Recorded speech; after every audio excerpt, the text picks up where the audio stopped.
Good morning, everyone. Boker Tov, Shavua Tov. Welcome to our Sunday morning Parsha class, the Parsha of Balak. We are back. We were away last week. We had a very uplifting time. We spent a Shabbos at the Rebbe's Ohel in Queens, which was an amazing experience. But we're back here today studying the Parsha of Balak in the book of Bamidbar, in the book of Numbers. Balak could be found on page. Here we are. Page 1014. The Parsha of Balak, it's an amazing Parsha. The story of Balak is an amazing story. Sometimes we see clearly God's hand, how God and how how God helps us, God saves us. Wow, miraculous. Wow, look at this. I made such an amazing business deal, or my child became healthy. Whatever it is, we see openly how God helps us. But sometimes we don't even know, or not sometimes, all the time, we don't even know what's happening backstage. How Hashem is constantly orchestrating things for us, for our benefits, unbeknownst to us. And that's really the story of Balak, the Parsha of Balak, where the Jewish people are sitting in the plains of Moab. They're getting ready to enter into the land of Israel. And unbeknownst to them, there is someone trying to hurt them, and God is saving them in a miraculous way. And not only are they not getting cursed, they're getting blessed. And they only find out this later when they read the Torah. This is what's happening. We didn't even know this. We didn't even realize this. So that's the story of Balak, and I think it's a powerful lesson for us as well. But just to kind of bring us up to a speed in the story, in the timeline of the Jewish people, and where the story of Balak fits in.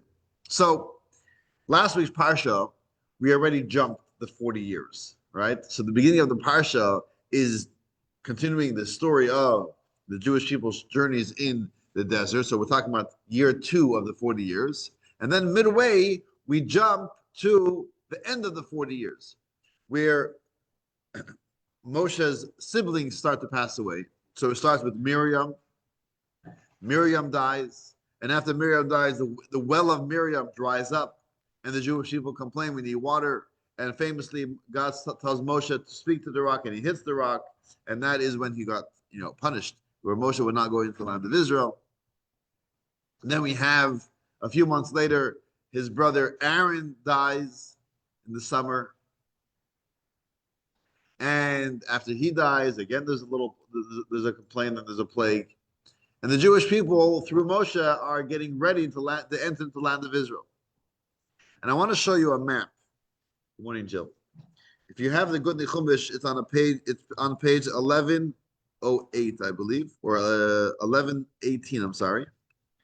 It's right after the book of Devarim. So we have a nice map of the Jewish people's travels. I actually downloaded it over here so we can share it on the screen as well. To kind of understand, if you're a visual learner like I am, you want to kind of understand where the Jewish people are at this moment. So you see this map, you have Mount Sinai right at the bottom. Jewish people camped there for a year. And after a year minus 10 days, the Jewish people travel north. Where are they traveling? They're traveling towards where it says Canaan. Canaan is Israel. They're traveling through the southern tip of Israel. Canaan is towards the top where it says Canaan, where Israel is. Top left, along the Mediterranean Sea, right? That is Israel. By the way, if you look at the top of the Dead Sea on the right, you see Eilat. So modern day Israel includes a lot of the deserts that the Jewish people were traveling through, where before they went into Israel was actually part of it was actually modern day Israel. So if you compare that to a modern day a map of the modern day of Israel. But so they traveled to the place called Kadesh Barnea, and that's where they send the spies from, right? It was a southern tip. And they were being blocked by a nation called Edom, which were the descendants of Esav, Yaakov's brother. Mount Seir, famously, where when Esav told his brother Yaakov, "Hey, let's go together to Seir," and Yaakov says, "I'm not ready to go yet. I'll meet there. I'll meet you there later." So that was Edom. Edom is referring to Esav's descendants. And after 40 years of traveling, as you see in number 2, is where they basically traveled for 40 years. They wandered around the desert. They come back to the same place, Kadesh. And that's where they want to start seeing if they are able to go pass through Edom, their cousins Edom. Maybe they'll allow them to pass through in order to get to Canaan, to get to Israel. And Edom famously says, "Nope, you're not coming through." And Moshe's like, "We're not going to fight. We're not going to wage war. We're actually going to purchase food and water from you. We just want to peacefully pass through." And Edom says, "No." So they have no choice. They're told not to fight them. So they start to circle them, to travel around. They see number 3 where they head east, and they start going north. And the same is true with Moab. Also, they do not let them through. So then they fight war with the Emori. Emori is had 2 powerful kings, Sichon and Og, and where it says Yatza, that was one of the battlefields where they had a battle and they conquered the Emorites, right? They conquered and they settled in the land of Emori. And now they are settled in the plains of Moab, right along the Jordan River. And and as you see, you have the Ammon in the north, Moab in the south, and somewhere in that neighborhood you also have, it's not on the map, you have the Midianites. The Midianites are also right over there. So the Moabites and the Midianites are a little bit concerned. Why are they concerned? Because the Emorites, Sichon and Og, these two powerful kings, they were the buffer zone. They were so powerful that they put them at the border. They'll be able to stop the Jewish people from passing through. But now that they realize that that's not going to work, that the Jewish people were able to fight them and conquer, so now they were nervous. So they were nervous. Now, they also knew that fighting them with bows and arrows, fighting them with might, is also not going to help, because if it didn't help for the Amorites, it's not going to help for the Moabites. So the king of Moab, Balak, comes up with a new plan. We got to try something different. You got to think out of the box. What's a different way to fight the Jewish people? So he says, "Oh, I have a perfect idea. Let me call my friend Bilam." My friend Bilam was a prophet, a Gentile prophet, a prophet of the non-Jews. And he, as a prophet, he had a mouth. He had power with his mouth. And if he would only be able to curse the Jewish people, oh, that will overcome them. That's something they can't fight. And he says, what a great idea. He sends messengers to Bilam. Bilam receives these messengers, and he realizes, cursing the Jewish people, God's not going to like this. So he says, listen, whatever I do, I gotta ask God first. Wait here overnight. Overnight, I'll have a vision. I'll have a communication with God. I'll let you know in the morning. He wakes up in the morning and he says, God told me, no, terrible idea. I can't go. So they leave. Balak hears this. Balak says, no, I'm not taking no for an answer. He starts sending even more respected and prestigious officers of the Moabite government. And they come again and they start convincing Bilam to go. And Bilam says again, listen, I have to ask God. Stay overnight. And again, and this time God says, listen, if you want to go, you could go. But whatever I put in your mouth, those are the words that you should recite. So I'm confused. So are they believe in God like the Hebrews, but yet they're going to fight? That's what I'm They believed in the same God. They believed in the one God, and they they felt that they could curse. They have this power. He had this power with his mouth. He was a true prophet. He did have that type of, God was also communicating with him, but he felt that he will be able to like manipulate, his, I guess, God, and curse the Jewish people. And we know the power of the mouth, that even a regular person, that when you curse a person, it has an effect, right? It causes bad energy. These are not Jews. They're non-Jews. Balak was the king of Moab. Bilam was a Midianite prophet, both non-Jews and Jew haters. So they were going to fight the Jewish people by not with fighting them with a war, but with their mouth, by cursing them. And when you curse a person, especially if you have some type of additional spiritual powers, it brings about bad energy on the person. I'm saying this is true even if you're not a prophet, even a regular person. We're not supposed to curse other people because it brings bad energy, especially someone like Bilam who had additional powers. So Balak thought that if I can't fight him at war, I can at least fight them with bringing spiritual energy, bad negative spiritual energy on them. So he tries to hire Bilam. So first Bilam says, I got to speak to God, and God says, don't go. But then the second time, he said, okay, I'll speak to God again. And God says, you know what? If you want to go, you could go, but only recite the words that I put in your mouth. So he says, okay. So he goes, but God gets upset. Why is God getting upset? Because he notices that Bilam's going with too much enthusiasm.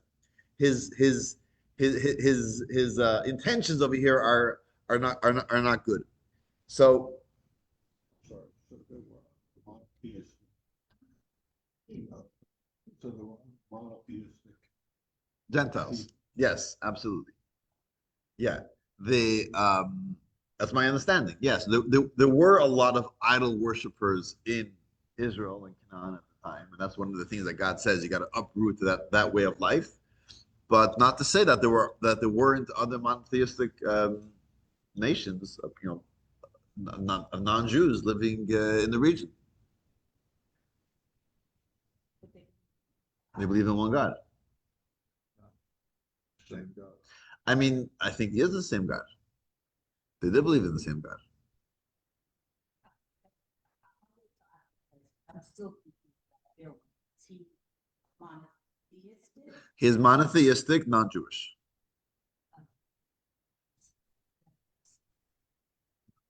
Yeah. Now, so what happens? We have the story with the donkey. Before we get back to the story of the donkey, but just to kind of give the overview of the story, is that they eventually, Bilam comes, and 7 different times, I believe. 7 different times, or 4 different times. I think it's 4 different times. He goes to different mountaintops. They were in the plain, they were in the valley, and there's many mountains surrounding them. So they go to various mountaintops, and from there, he looks at the Jewish people, and he opens his mouth, and he tries to curse them. And every time he opens his mouth, what words come out of his mouth? Blessings. And some of the most beautiful blessings that we have till today, and some of it we actually have in our regular prayers that we say every day, are from these blessings. One of the first blessings that we say every morning, the beginning of our morning prayers, is on page 12, Ma tovu ohalecha Yaakov mishkenosecha Yisrael. How goodly are your tents, O Jacob, your dwelling place, O Israel. One of the blessings in this week's Parsha from Bilam, the wicked Bilam who tried cursing us, and many blessings. And we could study the blessings that are written like a poetic type of way. You have to look at the commentators to understand exactly what it means. Some of the prophecies about Mashiach when he comes. I mean, there's some beautiful, beautiful blessings that we got from Bilam who tried cursing the Jewish people. And that's the story of the Parsha. The end of the Parsha is a little bit of a sad ending where although he wasn't able to curse the Jewish people, but he was able to entice them to sin with the Midianite girls, the Moabite girls, and that caused a plague amongst the Jewish people. But ultimately, it was a failure because he was not able to fully to curse them and to destroy them through that. So that is the story of the Parsha. But I want to read inside a little bit about this donkey, or as we call it, the ass, that that had this conversation with Bilam as he is traveling to meet Balak. Okay. We're going to be on page 10:18, 10:19, where it says Bilam's journey, verse 21. We are in chapter 22 of the book of Numbers, the book of Bamidbar, chapter 22, verse 21. Vayakam Bilam baboiker. Bilam got up in the morning. And he saddled his donkey. And he went with the Moabite dignitaries. God was angry that he was going, as we said, because he saw his intentions were wrong. And what happened? So God's angel was placed on the road to obstruct him. So you have Bilam, a prophet, sitting on his donkey, traveling, and now there's an angel in front of the donkey. So what happens? He was riding on his donkey, and he had two lads with him. The donkey saw God's angel standing on the road with a sword drawn in his hand. So the donkey turned aside from the road and went into a field.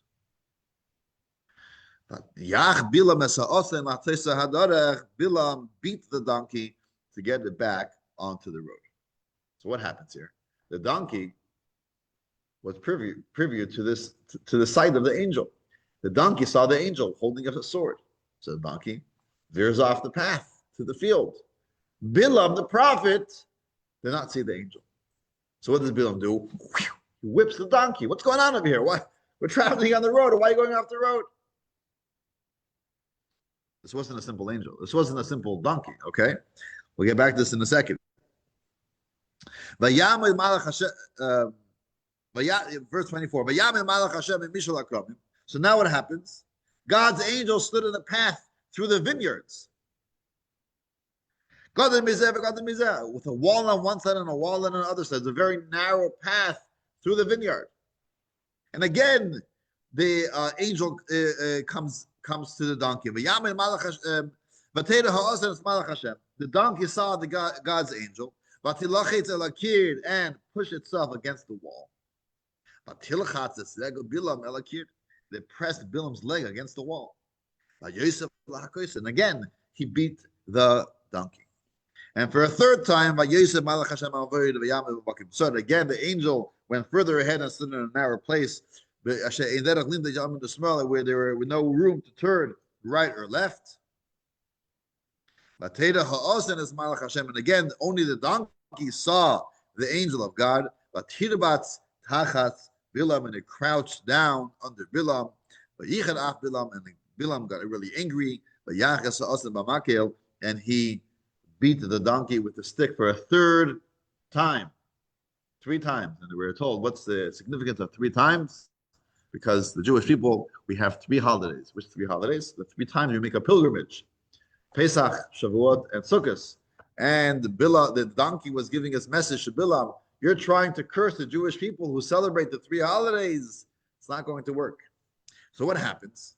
Suddenly, the donkey starts to talk. The talking donkey. And God opened the donkey's mouth. And the donkey says to Bilam, what have I done to you? Why are you hitting me 3 times? And Bilam says, why am I hitting you? Because you're embarrassed me. If I had a sword in my hand, I would kill you right now. And the donkey responds and says, what have I done to you? I am the same donkey you have ridden on me for many, many years. Have I ever endangered you? Have I ever done anything wrong to you? And then suddenly, Bilam, God reveals, opens the eyes of Bilam, and Bilam is able to see the angel. He says, "Oh, now I get it. It's an angel here." And he says, "What do you want from me?" He goes off the donkey, bows, prostrates himself to the angel, and the angel says, "I have a message from God. You could go, continue going, but remember, only speak the words that I put in your mouth." So that's the story of the donkey. Request to read this at least to you. You're traveling on a journey against my God. Wait, where is that? 121. Oh, yeah, so, Okay, so you didn't say our God. You said you traveled on a journey against my God. So Which verse are you reading? 32. 32.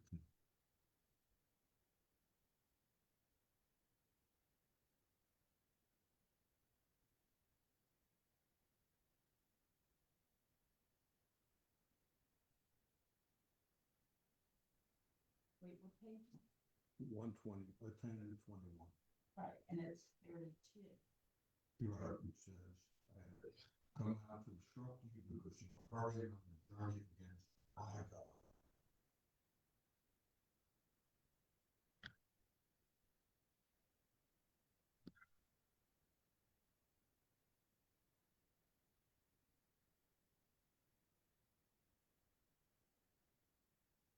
That's not an exact accurate translation, but it's almost like saying it's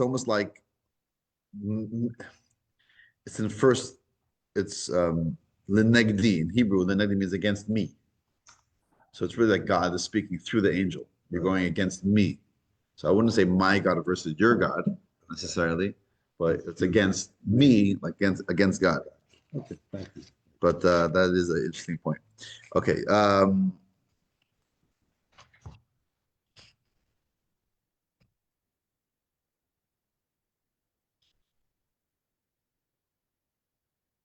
So here's something interesting. So ethics of the father. Okay. Ethics of the father. This is chapter 5. We actually, for those of us who study a chapter of Pirkei Avos, Ethics of the Father, every Shabbos during the summer, this was the chapter 5 that we studied yesterday, this past Shabbos. Chapter 5, Mishnah 6 says something fascinating. It says that there were 10 things that were created on Erev Shabbat, on Friday afternoon, Bein Hashmashot, at twilight, like right between, as it's getting dark, right between sundown, sunset, and nightfall. At that moment, right before Shabbos, there were 10 things that God created. And the Mishnah lists these 10 things. It says like this. The first three are different mouths, 3 different mouths. Which 3 mouths? The opening, the mouth of the earth that swallowed Korach. We had a few parshas ago, Parsha of Korach. The mouth of the well, last week's Parsha, where the rock that gave water, it was a miraculous well, that was created then as well. And in this week's Parsha, the pi ha'osin, the mouth of the donkey. The mouth of the donkey, meaning this ability for this donkey to speak, this mouth was created already then, at the beginning of creation. And then we go on to other things as well. There's something unique about this conversation, or this lack of conversation almost, between the donkey and Bilam, where Bilam was not able to see the angel, and the donkey was able to see the angel. So after the first time, the donkey could have opened his mouth then and could have said, Bilam, there's an angel in front of me. What should I do? Right? Why are you hitting me? Right? Someone hits you, you say you don't just run away, you try to explain yourself. Don't hit me, there's an angel. It happens again. He hits the donkey. The donkey is quiet. A third time, if he had a mouth, it was created already. This ability for the donkey to speak was already there. Open your mouth, explain yourself. Bilam, it's very simple. Don't get angry at me. Calm down. There's an angel in front of me. I can't move. I can't go. No, after 3 times, then suddenly he starts speaking.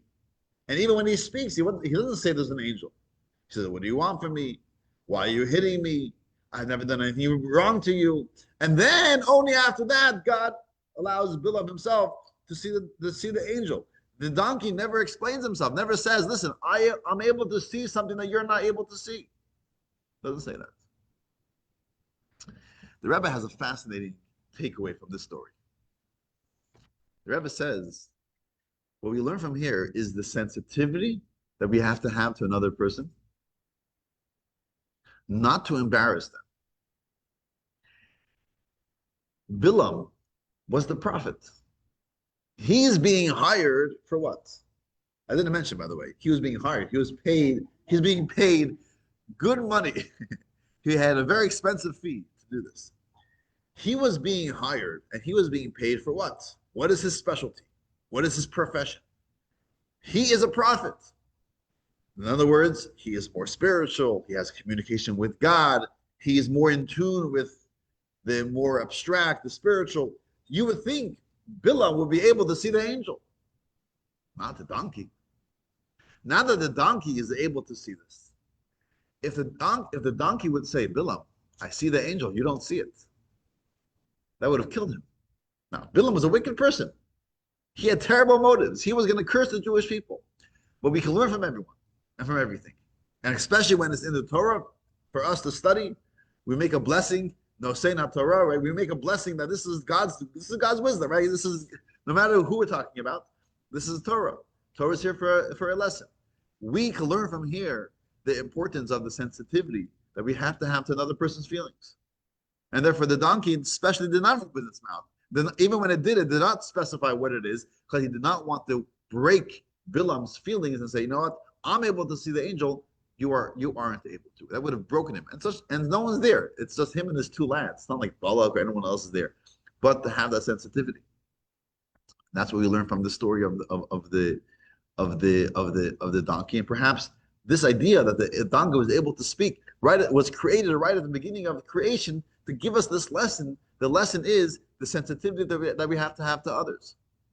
It's like we say, it's in Shulchan Aruch, in the Code of Jewish Law, there are 4 volumes. 4 volumes that talk about all the various areas of law, daily life, life cycles, kosher, all these different things. There's a 5th volume. The 5th volume is the unwritten volume. The 5th volume is the volume of that sensitivity that you have to another person, to answer the person, not necessarily the question. Someone was once writing a book on all these answers to very complex halachic questions, and he wrote into the Rebbe. The Rebbe says, keep in mind that when you're answering deep, complex halachic questions, you're not only answering the question, you're also answering the questioner. Like, who is asking? You have to know who is asking and answer based on that. It's that sensitivity you have to another person. We find this also, interestingly, in another law we have in the book of Shemos, in the book of Numbers, in the book of Exodus, where you have the law of someone who is a thief. What do they have to repay? So there's interesting laws in the Torah about stealing. Generally, someone steals, you gotta return the object, and you gotta pay. The Torah tells us that if a person does not own up, if a person is caught, a thief is caught, they have to pay kefil. You have to pay double. Right? So, Jack comes, breaks into my house, steals $100, and we catch him. He doesn't own up on his own. Catch him. So now he has to pay $200. You pay $100 for what you stole, and then you pay an additional fee, knas for stealing. The Torah says something very interesting. When someone steals a sheep or an ox, and then they slaughter it, they kill it, and they sell the meat, and now they're caught. The Torah says they have to pay not just double, they have to pay 4 or 5 times the amount. It's an extra, extra, what's called it, punishment that, Like an ex- what's it called? Uh, Actually, Actually, yeah. Well, I'm gonna serve you. Yeah, it's like a punishment. Yeah, that's what they have to pay. 4 or 5 times. For which one? If you stole an ox, you have to pay 4 times. Sorry, you have to pay 5 times. If you stole a sheep or a goat, you have to pay only 4 times that amount. Why the difference? So Thomas says something fascinating. He says that we're talking about a thief. Talk about a person doesn't have a good midos, right? He doesn't have. He stole from another person. He has to pay up. But when a person steals a sheep, there's a little bit more shame involved. Why is that? Because a thief, you go to someone's yard, someone's farm, and you steal an animal, right? So you want to do it quickly, no one should see. Now, if you're taking an ox, a cow, okay, so you walk the cow to your barn, to your yard, to your farm, and you stole it. Okay. If you're going to take a sheep, smaller animal, what are you going to have to do? You're going to have to lift it up. You're going to carry it. Now, carrying the sheep through the streets could be it could be a little embarrassing. So the Torah takes that embarrassment, that shame into account, and therefore lowers the fee. In other words, okay, it's something maybe it's hard to relate to a sheep, but the point is the Torah takes the sensitivity to another person into account when we even a thief. I mean, there's no person who we say this person already we're not considering their feelings. In Florida, it's another amazing story. Recently passed away Rabbi Lipsker, Rabbi Shalom Lipsker. You may have heard his name. He in the encouragement of the Rebbe started a institution, an organization that's very, very large today. It's called Aleph Institute. You may have heard it before. Aleph takes care of Jewish prisoners, Jewish inmates. If you know a Jewish person who has spent some time in prison in the United States, almost definitely heard of Aleph. They provide kosher food and different services. They do like they lobby for a lot of Jewish needs in prison. They also take care of the army, Jews in the army, but primarily the prison. And today it's a very large organization. I mean, it's amazing, amazing work that they do. But when it started, I think in the late 80s, I think it began. It started with a program where they would take Jewish inmates out of prison for like 2 weeks, and they would have like this little like 2 week yeshiva experience where they would study together and they would travel, and it was like a good way to kind of bring Judaism, of course, and even for them to kind of get out of prison too. So they did it in California a few times. In fact, a number of months ago, I met a person here in the hospital, visiting them, I think at East Jefferson, and someone tells me, "Oh, I was in prison in the 90s, I think. Oh, I went to 770. I was part of this group with Aleph, and they took me to 770. Anyway, so basically, the first time he brought them to New York, he brought them for a Shabbos to 770, and there was a big farbrengen that the Rebbe was going to have, and they were going to come. They set this place for them. They had about 20, 25 of them, and they were going to sit by this farbrengen together. Before the Rebbe came down to the farbrengen at 1:30, the Rebbe sent a message to Rabbi Lipsker. He says, "Where are all your? Where's the group sitting?" And he says, "Well, we have this designated spot. We got some space for them." He says, "No, I want everyone to spread out. They should all spread out around the synagogue. They shouldn't sit as a group. Why?" He says they're obviously not going to be. They're not going to look like everyone everyone else, all the chassidim, sitting in the shul. They're going to be a group that everyone's going to see. This is a group. Everyone's going to ask, who is this group? And what are they going to answer? Well, these are the inmates. These are the prisoners. How are they going to feel? You don't want that. So let them spread out so that no one's going to know who they are. A visitor at 70. Okay, great. They're at the bringing. The amount of sensitivity to another person. The inmate, some people say, yeah, they're a prisoner. They did something wrong. They probably deserve it. Whatever. What's the big deal? No. They're human beings. We're all human beings. We all make mistakes. We all have the right to our dignity. And we should always keep that in mind. My last story is the story with there's a man in 770, I forget his name right now, who had it was very difficult to look at him.